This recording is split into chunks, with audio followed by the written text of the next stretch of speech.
Hi everybody, thanks for joining us tonight. I can see we've got a few more still joining, so we'll give everybody a couple more seconds before we get started.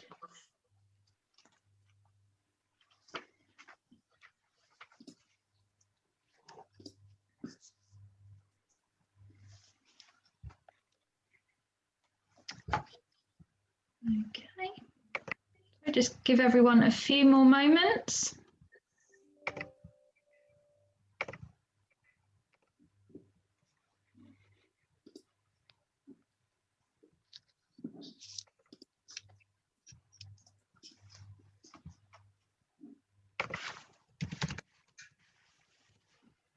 Okay.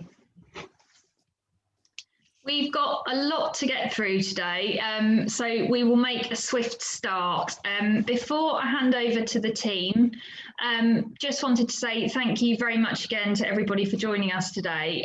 So tonight we're going to be discussing phase 3 of Hartland Village, St Edward's scheme near Fleet. So this is the first community consultation session for phase 3. Before I hand over, I just wanted to do a quick overview of what we're going to be talking about today. So firstly, I'm Lisa Flounders. I work for Property House Marketing, and I'll be hosting the session this evening and asking your questions to the team. We're going to start with a presentation, which the guys will run through now, and then we will have plenty of time at the end to answer your questions. I've had lots of questions already come in, so we'll work our way through those as well once we get there. Tonight is very much about your thoughts and your feedback. So as we're working through the presentation, please feel very free to submit your questions using the Q&A button at the bottom of the screen.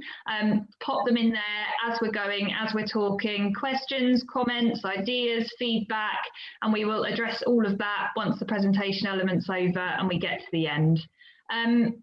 That's about it from me, so I will hand over to the guys who will introduce themselves and run through their presentation. Hi everyone, my name's Jack Nicholson. I'm the Land and Development Director at St Edward Homes. Evening everybody, my name is Tom Elliott. I'm the Development Manager at Hartland Village. Hey everyone, my name's Peter Morgan. I'm Managing Director of Thrive Architects, and we're working on the designs for the various buildings, homes and the village centre on the site. Good evening everyone, my name is Tom Bajan and I'm a Senior Landscape Architect at Murdoch Wickham Landscape Architects. So I will be taking you through an introduction, just a little bit about who the Berkeley Group are and who St Edward Homes are, the developer on this project. The Berkeley Group have built more than 19,600 homes in the last 5 years. We've made a £13.5 billion contribution to the UK economy in the last 5 years, and we have the highest customer satisfaction score in our sector. We support around 500 apprentices a year, and we became the UK's first carbon positive house builder in 2018. And in terms of St Edward Homes, St Edward is the joint venture company between Berkeley and M&G Investments, what was Prudential. Through this joint venture, we have delivered a number of residential-led mixed-use schemes, and I've just put a few of these on the screen there. So on the left is 9 Millbank in Westminster, just by the Houses of Parliament. In the centre there is Stanmore Place, around 800 homes surrounding a lake, and on the right is 375 Kensington High Street.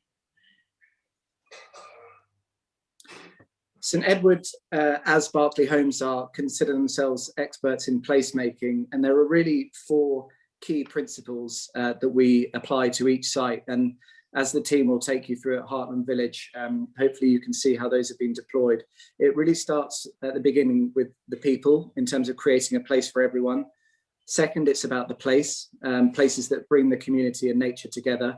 Third is community, encouraging a community spirit together. And then fourth is the buildings, and bringing high quality buildings and real attention to detail to the architecture. We're also experts in delivering a variety of uses. We are a residential-led developer, but we do deliver significant mixed uses on our developments. And this is very much key to phase 3 at Hartland Village, because it contains the village centre. And I wanted just to show some images of the sort of quality of the retail and commercial and play spaces we create. So we've got anything from farmers markets to woodland play areas to jazz festivals to the Bridge Theatre that we've just finished near Tower Bridge, to a bakery that we've just opened in Battersea. So we really do deliver more than just residential, and it's all focused on quality. And then just touching on a couple of developments that we've finished recently. We have a very strong track record for delivery and particularly for quality of what we build. This is Fulham Reach, just a nice example of a riverside development that we built with really high quality ground floor commercial uses that really create a high quality place that encourages not just the residents that live there to enjoy it, but really opens up the riverside path to bring everyone in, whether you're running along the waterfront, cycling, visiting a restaurant with the kids. It really is a place for everyone, and it's very much focused on really high quality architecture. The next development, something slightly different, it's one that I've worked on for a number of years, is Wimbledon Hill Park in Wimbledon.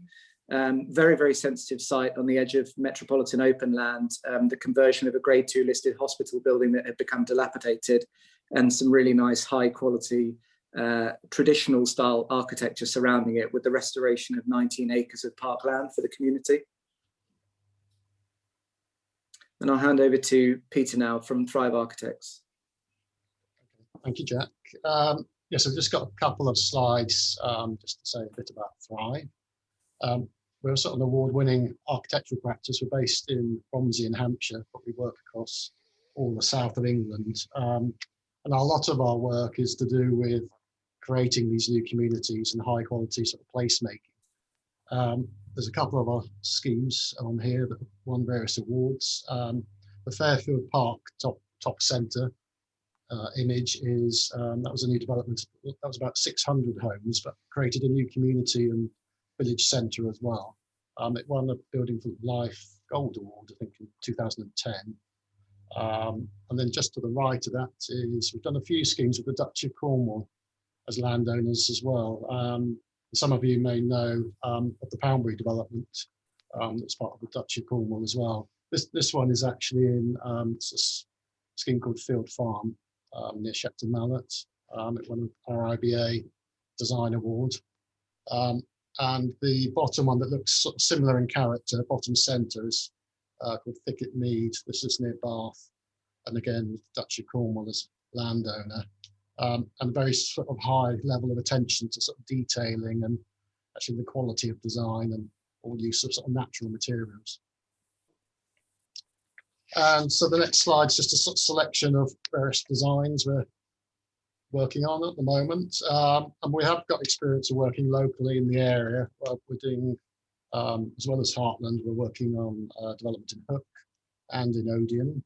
And actually also on this slide, in the centre bottom image, there's a layout sort of master plan for, I mean, many of you may know the Wellesley development in Aldershot by Granger.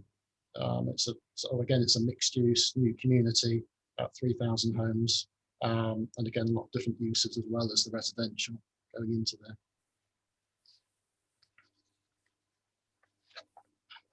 Good evening. So a bit about Murdoch Wickham and our background. We're landscape architects, and we're very passionate about what we do and the role that landscape has in placemaking. Within the practice, our design ethos is informed by three key values, and one is to be inspired by nature, and to, within our design narrative, mirror what nature does best. To grow through learning, that means learning from events like tonight, listening to people, informing ourselves, and using this enrichment of our knowledge into and feeding that back into our projects. And also, for every project, it's important that we understand the background and the story to every site, and allow this to inform design elements within the project. Next slide, please.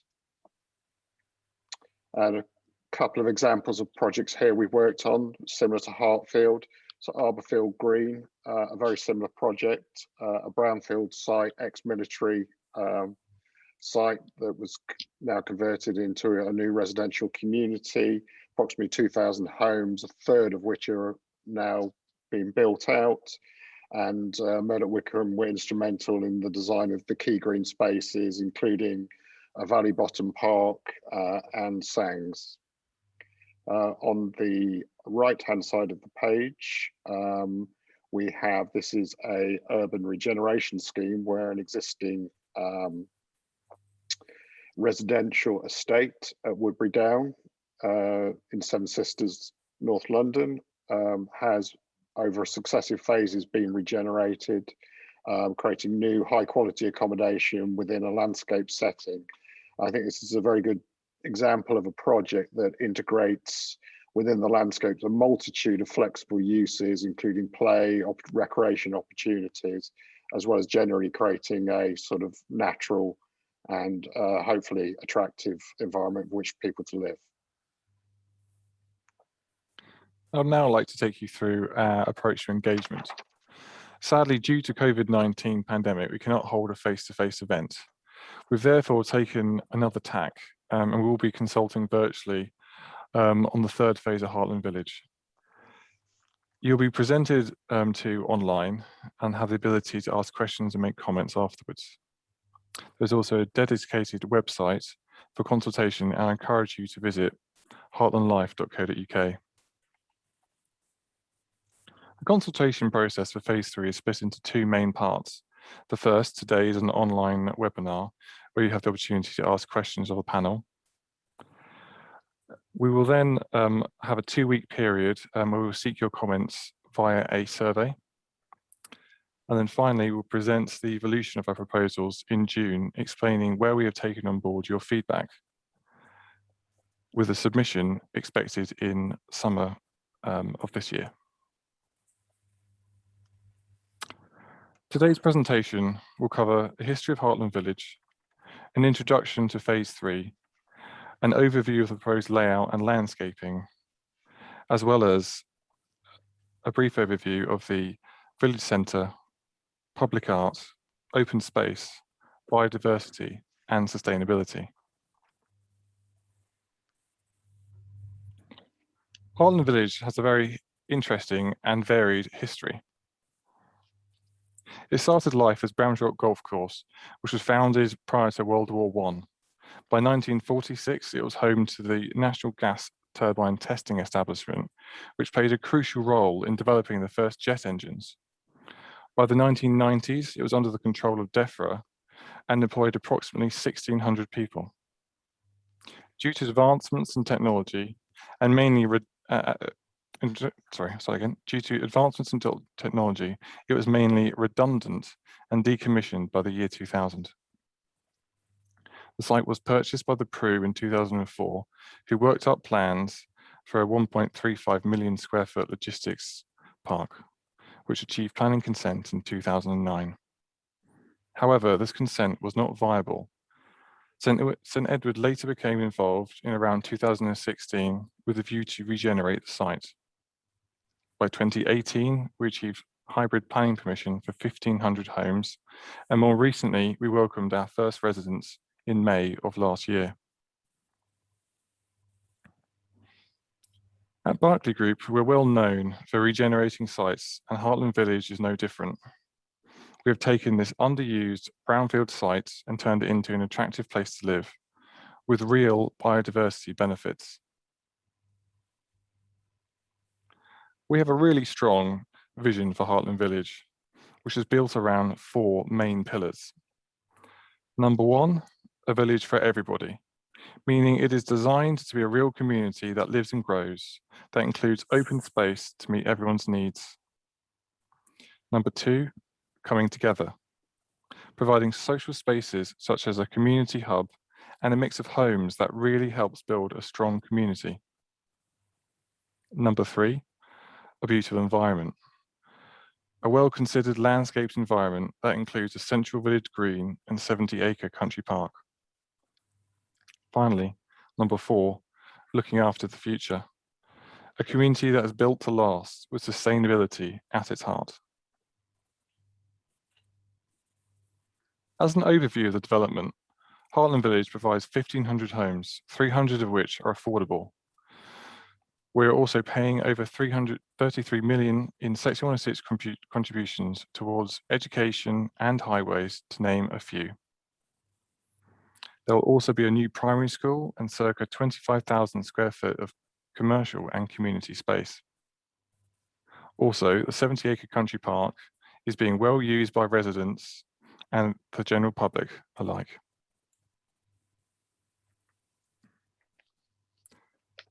To give you a brief overview of the previous phases, Phase 1 provides 181 homes, of which 36 are affordable.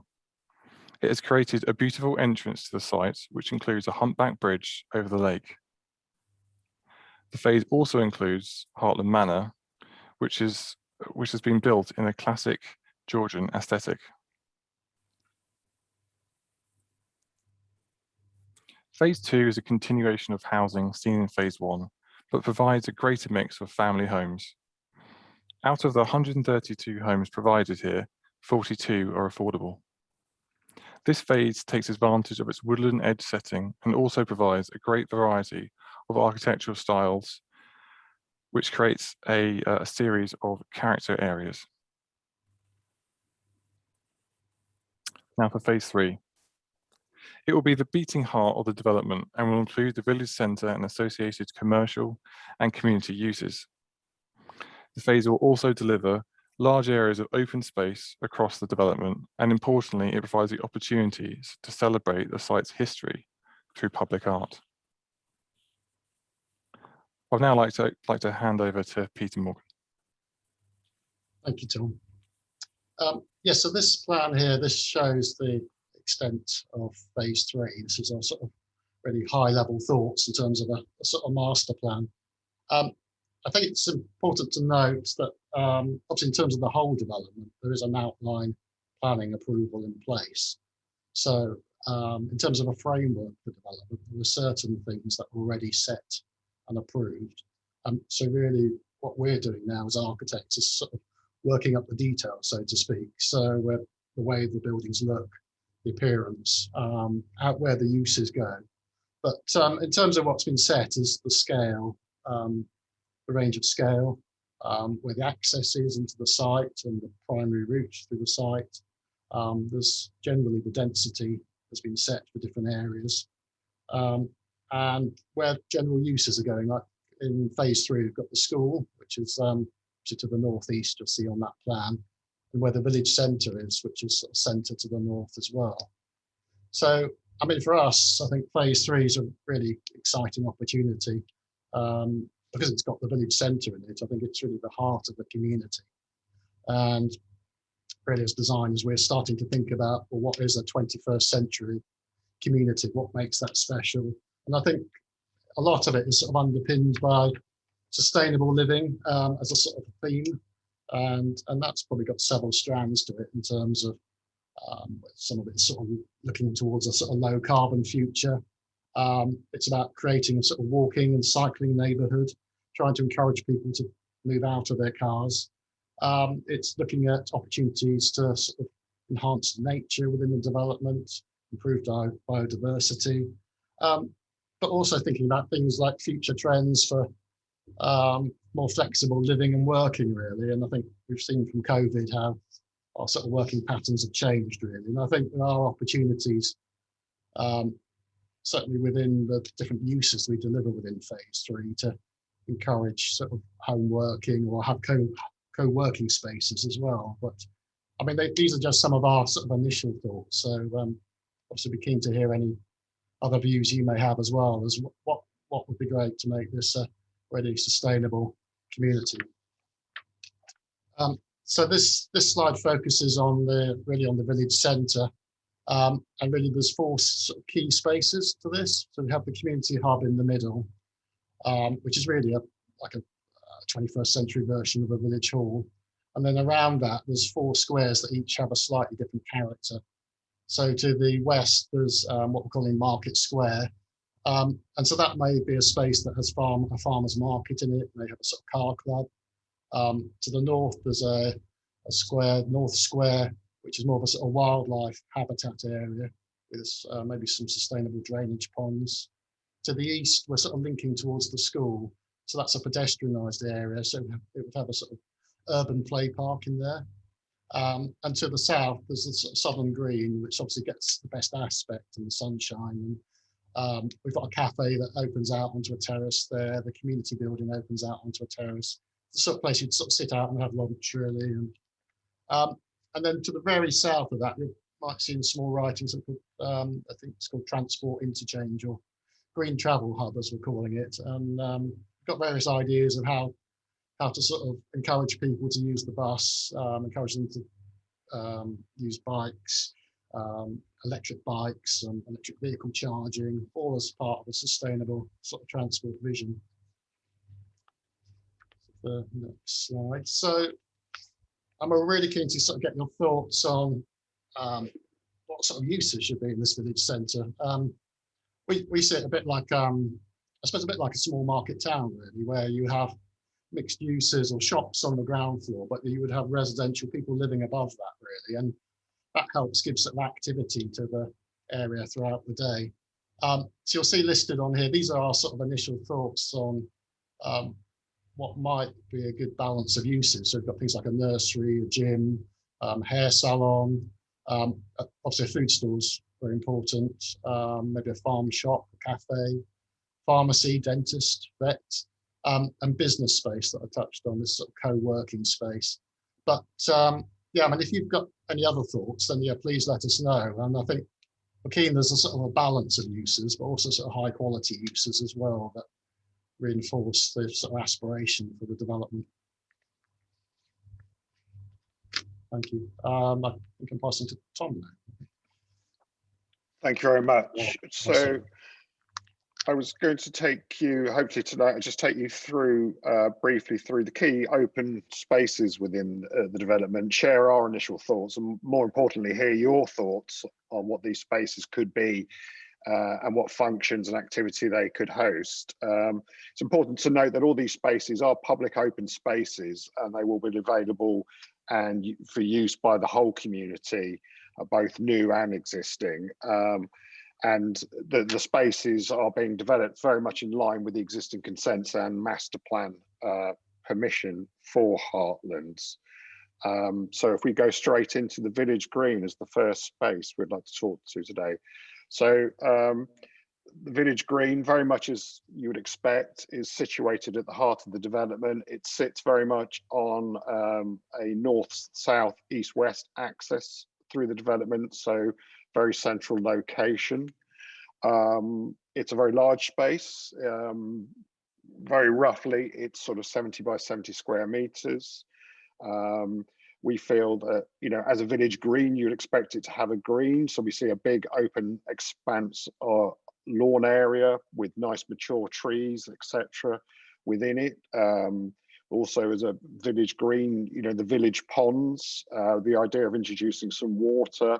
This will help with managing flood alleviation on site, but also open up opportunities for further integration of biodiversity, native marginal aquatic planting, and also importantly, functions within this space. We think this is a very good location, given the size and nature of the site of the space. We think it's a very good location to incorporate a substantial play area, play element, but very much integrated with the landscape and at one with the landscape, but also capitalizing on features in the landscape to enhance and enrich that play experience through sort of mounding, swales, etc., and the planting in there. And very much, again, back to its location, very much with this connective network of cycle and footpath connections that sort of allow the space to be very accessible from all elements of the wider master plan. So I think next slide, please. So the next space is the Western Green, which is a smaller green space, but a valuable green space located to the west of the village green. Again, through work on flood attenuation and alleviation and management of water on the site, we've identified this as a potential area for a what we call a suds pond, a drainage pond.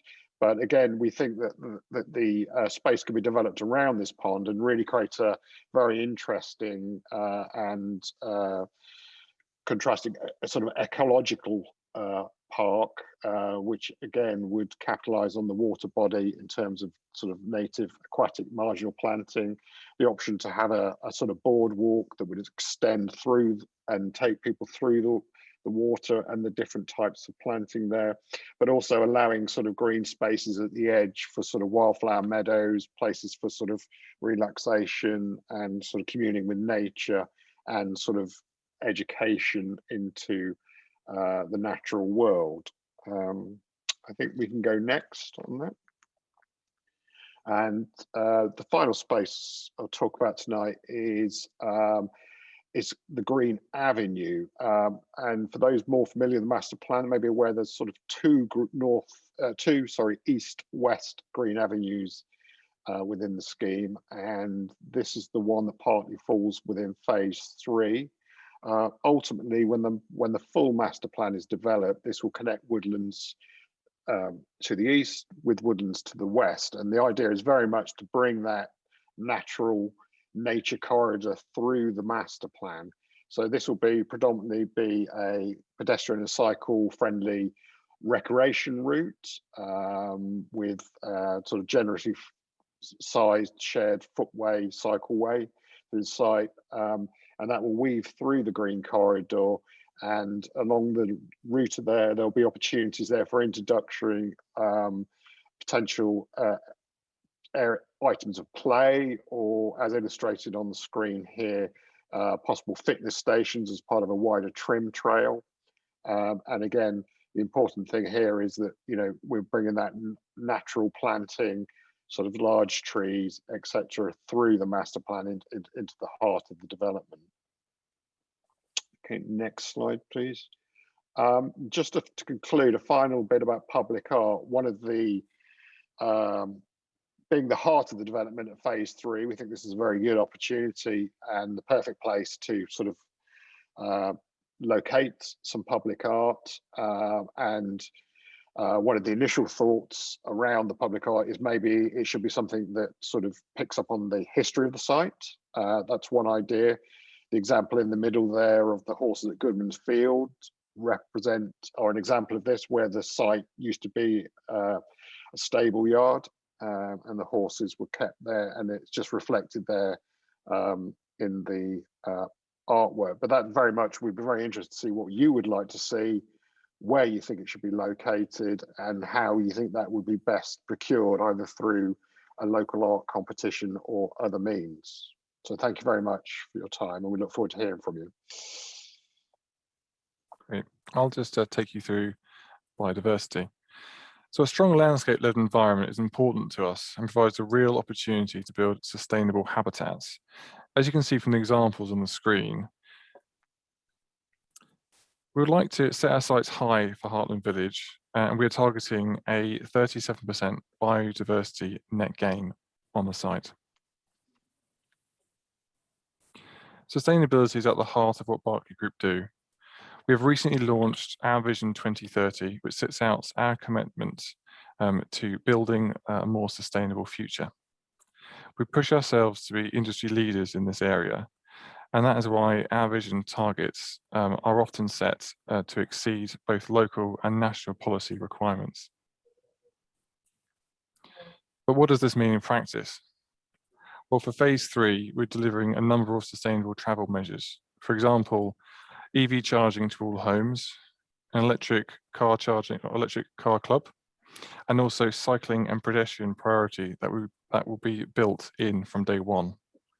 As well as mentioned before by Peter, a green travel hub, which will include certain items such as a travel information board and also parcel delivery lockers. The key goal here really is to reduce the use of private cars.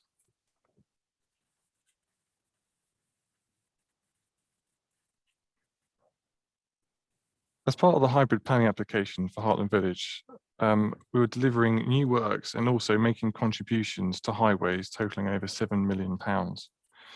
We've already made improvements to the south side of the sites and are due to deliver a new cycleway along Norris Hill Road. In addition, we will be providing a new junction that replaced the existing roundabout to the north of the sites on the A327. And we've already instigated the shuttle bus service, which is in place for residents. And our contributions to the Fleet Plans are also being used to improve an existing cycleway and pedestrian routes.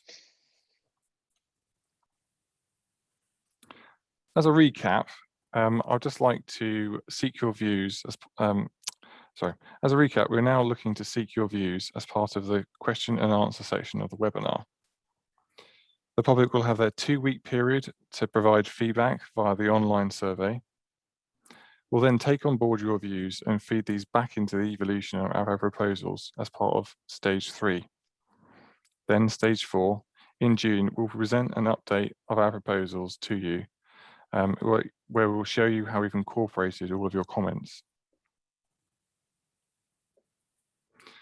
Now, we're really interested to get your feedback, so I encourage you to provide as many questions as you can through the chat function. As a reminder, we are seeking your views on the commercial and community uses, the open space, and also the public art. And for updates, please do check out heartlandlife.co.uk. Thank you for listening. I'd now like to open the floor for questions. Super, thanks everybody. You have all been very, very busy during that presentation, so we've got loads of good questions here. So we'll get through as many as we possibly can over the next half an hour or so. Anything we don't get to today, please rest assured it is all being taken away, put into the pot, and you do have the opportunity, as I said earlier, to get in touch with the team after today and feed in any questions via the website, and we can answer you directly there as well. But we'll do our best to get through as many as we can today. So I'll start with a few that have come in before the session, if that's all right, and then I'll work my way through the Q&A box here. So we're working in a bit of a random order. So the first question, and this I guess ties into the commercial units and the commercial space being provided.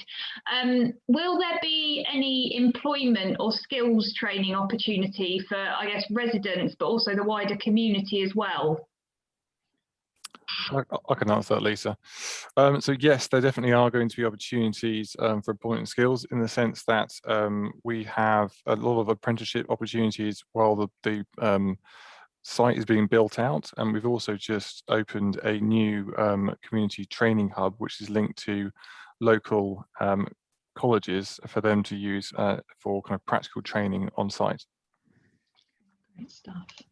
And I think, Tom, this is another one for you, and this might be a question from the residents actually. What progress is being made with local bus services in the wider area? That's a great question. We are actually required to provide a bus service for Hartland Village. And I think I mentioned it earlier that we have a shuttle service already set up. So because Hartland Village at the moment is very small, we have quite a dedicated shuttle service taking residents to Farnborough and back. But over the time, the intention is that we'll have a full public bus that will come through the centre of the site. And we are in discussions with a working group between both Rushmore and also Hart District Council to pull that together. And we are really interesting in looking at some sustainable options in terms of electric buses as well. Super. Somebody else has asked a question about the shuttle bus. So you mentioned it goes to Farnborough. Where does it leave from at Hartland? So it can't be picked up at the front of the site at Hartland Village. Got it. Thank you.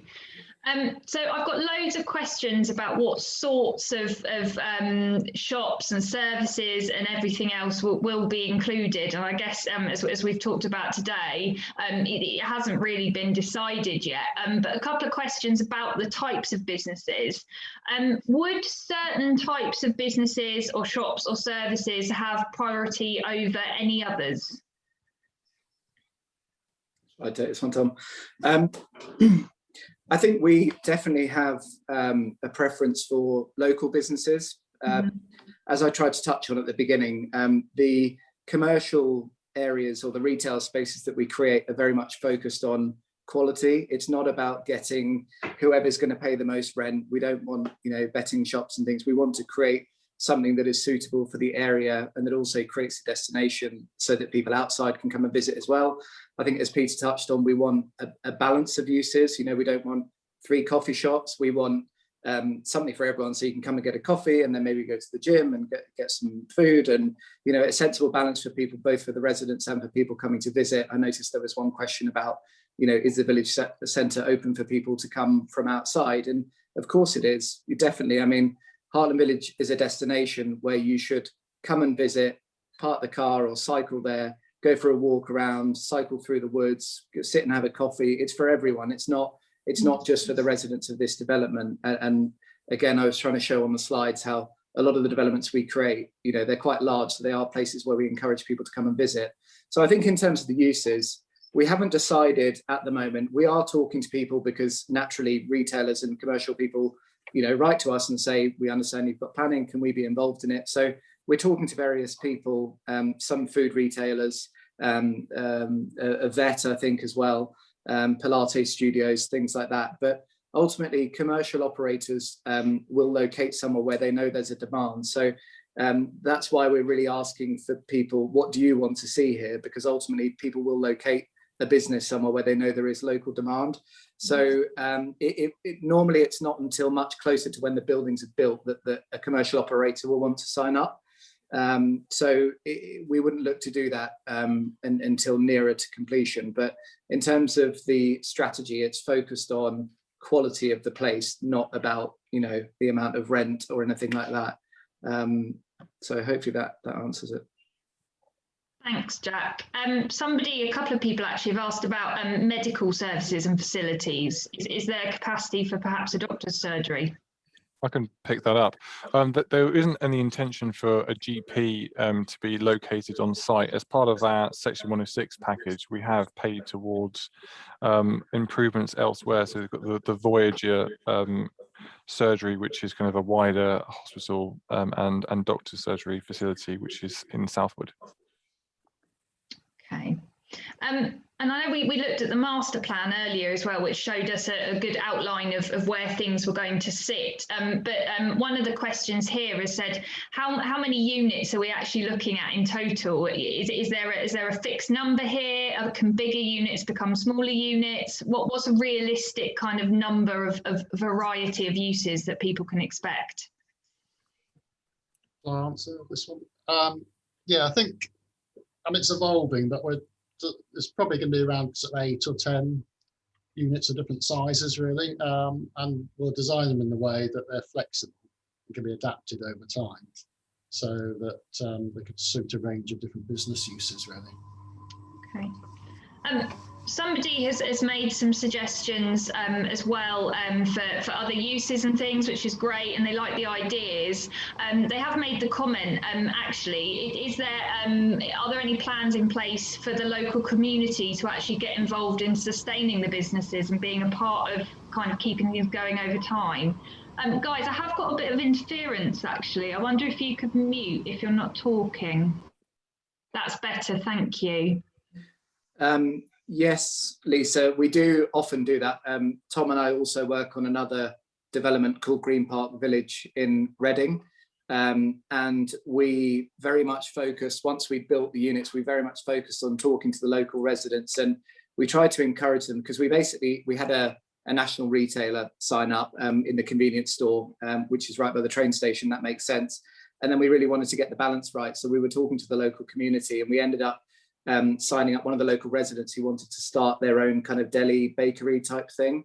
So we really we work with them a lot, and they're opening up a unit there. So we like the idea of that, definitely, and we'll do everything we can to support local businesses to get off the ground. As I say, it's not about how much can we rent the unit for, it's how do we create something that feels like a nice place that you'd want to go and visit. We love the idea that residents would be investing in the kind of the commercial offering. It all helps to that kind of placemaking element, and helps the sort of feel of the village centre, I think. So we'd definitely be open to that. I think if I can jump in as well, Jack, on top of the commercial space, we've also got a large amount of community space. So we mentioned the community hub as one of those areas, but we're really important to get the residents and the local community involved in terms of how that space would be run, and ultimately make some decisions in terms of, you know, who will get to use it and how that space would be used. I noticed there was another question on there about how has COVID affected amenity space, and another one on co-working as well. I think we've obviously all learned a huge amount in the last year, and I think private amenity space and shared amenity space has become really, really important. And we love the idea of making the balconies and the terraces slightly larger, because heaven forbid if we go into another lockdown. We saw some great images of people, you know, creating their own gardens on balconies and growing plants and doing yoga and all this sort of thing. So I think we've probably learned a lot about the way that people live in our homes and want to live in them. And, you know, as I sit in my living room here, the idea of, you know, separate sort of work at home spaces and things like that.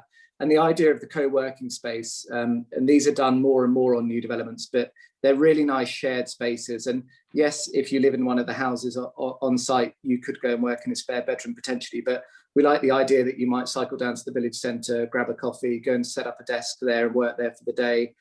You might meet someone there. You know, it's just it helps to create that vibrancy and that buzz that we're looking for. So many times we've done a lot of work looking at other village centres that are at the heart of other new developments, and there's a lot that don't work, and we're really, really trying to do everything we can to make sure that this has the right balance of the quality of the architecture, the big open green spaces, high quality tenants, and then lovely woodland areas that you can go off, you know, meet your friends, and then go and explore the countryside and things. So we really do want this to be a destination where people would, you know, say, let's meet in the village, get a coffee and, you know, go for a walk or whatever it might be. Mm-hmm. I mean, someone has addressed that actually and asked what that means logistically, perhaps. So obviously you talk about this being a destination and bringing people in. What provisions will be in place to sort of cater for those people and their cars potentially and that sort of thing? Happy to take this. I think what we'd like to do is obviously encourage people to come to Hartland Village sustainably, walk and cycle. And there's, like I said before, there's a new cycle pedestrian link being created in the future from Fleet. But of course, we will make provision for people to drive as well. So there'll be visitors parking within the village centre to allow people to pop in and use those facilities. Right. Okay, loads here as well on sustainability. So if we can cover a few questions on that topic as well, that'd be fab. Somebody has asked, can you explain a little more about how Berkeley is becoming carbon positive and maybe talk about what that means for Hartland Village? Yeah, I mean, in terms of the Berkeley Group, we became carbon positive in 2018. And we've sustained that since then. So operationally, on a macro scale as a business, we've been carbon positive for 3 years now. And we really do see ourselves as trying to lead the industry and make change. So it is something that we have something called Vision 2030. We've just finished Vision 2020, which is a set of overarching policies and strategies that drive us. And often these mean that we have to go above and beyond planning policy and national policy. Years ago, we had things like, we will commit to delivering every apartment with a minimum floor to ceiling height, which was in excess of local planning policy, but it was all about delivering high quality homes. We have the same thing for storage and cycle parking and things. And often it pushes us well beyond what local planning policy, in this case, Hart, would require. So one of the key ones at Hartland Village is that every new home from now on has to have an electric vehicle charging point, which is quite a lot further, and it's a huge investment on our part, but it's our business sort of trying to push the boundary and create sustainable places, and make people live differently, and try and, encourage people to drop the second car and make use of an electric zip car, have your own family car, which is a plug-in, and then use an electric zip car or cycle places and things. And it's difficult. We know it's difficult, but we know it's the way that we need to be going. So we are putting things in place, both on a macro level as a business and the way we run our business, but also in terms of the homeowners that move in, encouraging them to live sustainably as well. So a long way to go, but we we do think that we're trying to push the boundaries on that. Mm. And I think jumping in as well, in terms of the actual site and what's happening to help sustainability and climate change at Hartland Village, the third phase will be moving away from fossil fuels. So we'll be going fully electric at phase 3. We'll also include air source heat pumps and ground source heat pumps. Super. Somebody here has said, really good opportunity here to do something positive for the local environment. So that all sounds, really good stuff. Moving it slightly onto a different topic, they've asked, do we have an ecologist on the team? And, making the comment, really, developments and green spaces can really look nice and they work for the people who live there. But what about on the wildlife side of things and the flora and fauna at Hartland Village? If anyone wants I guess just taking that first part, yes, we do have an ecologist on board who we're working with as part of the application, but I think Tom is probably better placed to answer in terms of the fauna and fauna. Yeah, well, certainly the flora, I would hope. I'll leave fauna. Yes, we are landscape architects. We are not ecologists. I think Tom's just answered that one. However, we work on many projects in close collaboration with ecologists and various advisory groups such as wildlife trusts, etc., and very much interested in also hearing from local groups that have a good sort of ear to the ground in terms of ecology. And from our own experience of delivering very ecological, nature-led projects, we have a wide palette of tools, experiences, such as the taking a what could be an engineered, functional water attenuation pond, but turning it into a feature, turning it into a nature pond, looking at both the aquatic planting, and marginal planting. So turning that, what could be quite a sterile object, into a very natural system that works well with itself and nature. Within our planting, we always look to use plants from advised lists from such as the RHS perfect plants for pollinator lists, etc. Everything we think about in terms of our landscape, we try to put as many dimensions to it as well. If it's a play area, it's got to provide for play, but what's the planting in the play area? We can think about biodiversity, ecology within that planting in that area. So really, it's a theme that will run throughout without the landscape. We'll be looking at a good emphasis of native species that are suitable and encourage and promote wildlife.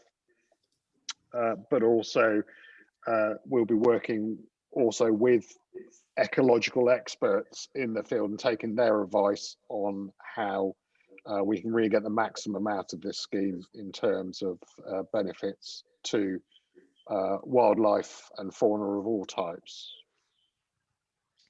Great. And somebody else has actually mentioned here, the Forestry Commission have got some really good examples of some natural play areas, and it might be worth, you may well have already done so, but perhaps a good source to go and have a look at for that sort of idea and get some examples there. We certainly will, and we certainly have. Yeah. Some really nice ideas coming in here, so I'm jotting everything down. Outdoor cinema nights, that sounds amazing. Someone said not cars, but actually bring your own chair, so a sustainable option for that as well. Yeah, love that one, Lisa. That's really good. I think the idea is on the as part of the village green, we might look to do a part of it in a kind of terrace area where it overlooks where the village centre overlooks the village green, where you could host that sort of mixed event space. I noticed someone said, what would the community space be? But I think it's all those sorts of great ideas around outdoor movie nights and screening sports events, putting Wimbledon on in the summer, and kids' birthday parties, and all those sorts of things. It's all part of that community hub, if you like. Excellent. A few questions about the primary school, if that's okay. So somebody has asked what the sort of timelines on the build for the new school, and when will the first students be admitted, and what the capacity is there. Thanks, I can take that one, Lisa. So the primary school is being delivered by Hampshire County Council. It's a 2-form entry primary school. The intention is that it will be operational for September 2024. And the first, this is the year after the reception year, is the first year to open in 2024. Thank you very much. And somebody else has asked, so they've obviously had a look at the Outline Planning Commission that's already been approved, and they've commented that the grounds for the school looks slightly smaller on our current master plan than they may have done in the Outline Planning Commission. Is that true? Is there a reason for that? Oh, no, I can take that as well. No, it is actually a very fixed size, so it may look that way, but it is definitely the same size. Super. Okay, back to sustainability then and transport slightly. I'm sort of jumping around all over the place here because the questions keep coming in. Cycle links, I know we've touched on sort of transport ways and everything else. So obviously cycle links coming in. What's sort of the timeline for things like connecting the site with Fleet, with Farnborough perhaps, using those transport ways? So I can take that as well. In terms of the connections through from the north, I touched on previously that we've made contributions to Fleet Pond. So there are some works that are ongoing currently to improve cycle and pedestrian links through to Fleet Station, through Fleet Pond. So that's one link from us from Bramshot Lane, which runs through our site. The other, as I mentioned, was the Norris Hill Cycleway, which is a full piece of infrastructure which we're due to deliver. We expect that to come in the next couple of years and then become online then. Yeah. Okay, fantastic. A question about consultation actually, and what the stages are there. So somebody's commented, not everybody is able to access the internet or access consultation online, and have requested perhaps we could make the feedback option available either by post or by telephone. I think there are plans to do so over the next couple of weeks. Is that right? That's right. So we also sent flyers out, and we were very aware that not everybody will have access to the internet. So yes, we'll put the messages out that people can have hard copies posted to them. Great stuff. And again, back to integration and the question of integrating, I guess, the Hartland Village with its wider situation. So are there any plans in place to integrate perhaps the residents with the existing wider communities? Is there anything St Edward can do there to encourage that? Yeah, I don't mind taking that one, Tom. Yes, good question. We always do that. I think it's often when you build these new communities or these new developments, it's often one of the biggest challenges. We obviously try and do it physically with, as I've just explained with the village centre, creating open, permeable places where we very much welcome people by design to come and walk, cycle, park your car, visit the commercial areas, walk around the public spaces. So yes, they are very much designed physically to do that, but also we do what's called community plans, which are bespoke to each development. And they very much are partly sort of seed funded by Berkeley and mainly for the, they're sort of started by the residents, but it's very much to stitch the new community into the existing.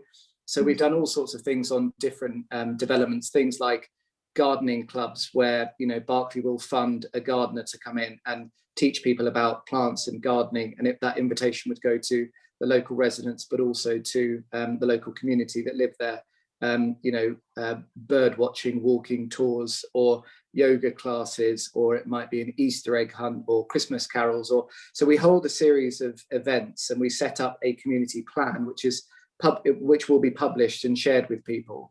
And we very much look to start it and fund it ourselves. And then as the new residents move in, or members, key members of the local community want to get involved, they can become champions of it, or get involved in the running of it, and then it starts to sort of grow its own legs, and then Berkeley look to step away from it and let it become organic and natural. But we find that it's a really, really good way of people that have just moved in there, mixing in with the local community.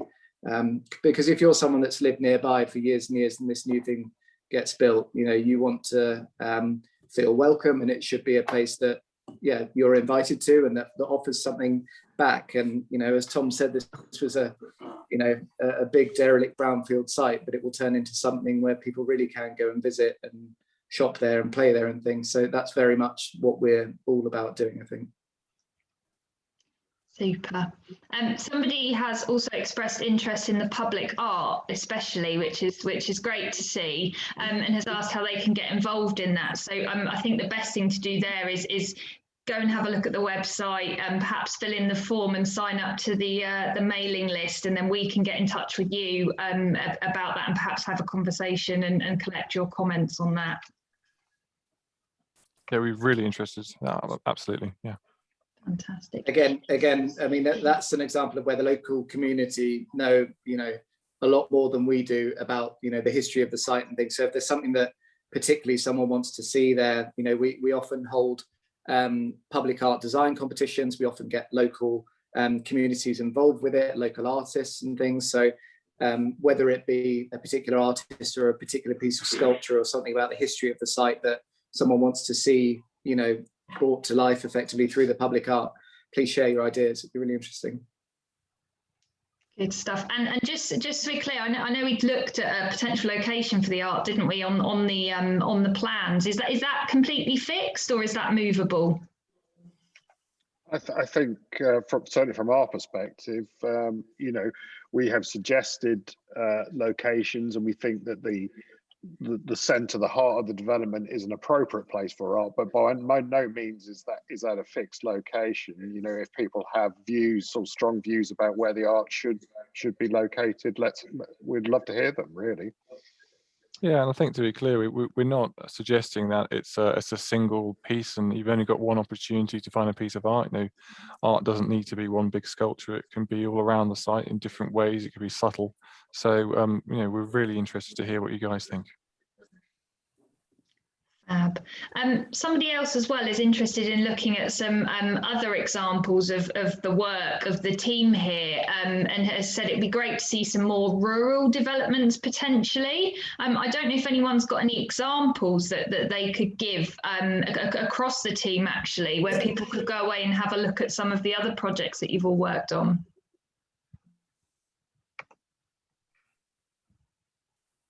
For our perspective, I think Arborfield, which is one of the examples we actually gave, is a comparable project. So I think that's worth looking at that. But I'm sure these guys have plenty more in their portfolio. Yeah, Tom, oh, sorry, please, there you go. I think, well, for us, there's it'd be worth looking at our website, such as Thrive Architects. I think there's several examples on that. Probably the nearest example to the site would obviously be the Wellesley Barracks development, where we've had some involvement in that. We haven't designed every phase on that, but we've been involved in the wider scheme. But there's also some of the Duchy of Cornwall schemes I mentioned that are a little bit further afield. But